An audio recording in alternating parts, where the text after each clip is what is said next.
Sans faire exprès, j'ai fait la découverte de l'année en matière de DIY. Je me suis rendu compte qu'on pouvait créer ce genre de tapis de bain qui coûte quand même 40 € chez Urban Outfitters avec un tapis de bain de chez La Foire Fouille.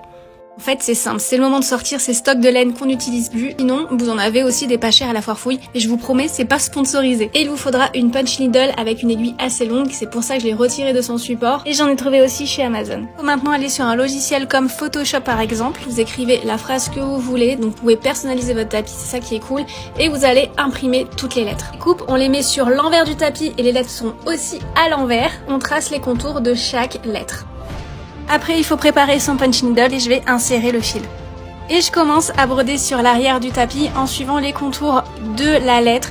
Donc c'est simple, il suffit juste d'entrer et de sortir à chaque fois. Et donc à chaque fois qu'on sort, on déplace l'aiguille de quelques millimètres. D'ailleurs, vous voyez que ça donne un effet bouclé que j'aime beaucoup.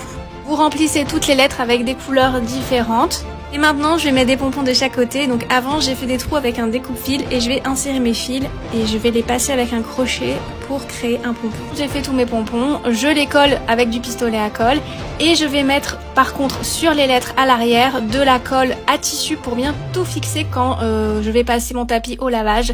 Ça ne se déface pas. Et voici le résultat. Donc ce qui est cool, c'est que c'est une méthode que vous pouvez personnaliser, en faire dans le style que vous souhaitez. Donc j'aimerais avoir vos retours en commentaire et me dire ce que vous en pensez. Ciao ciao.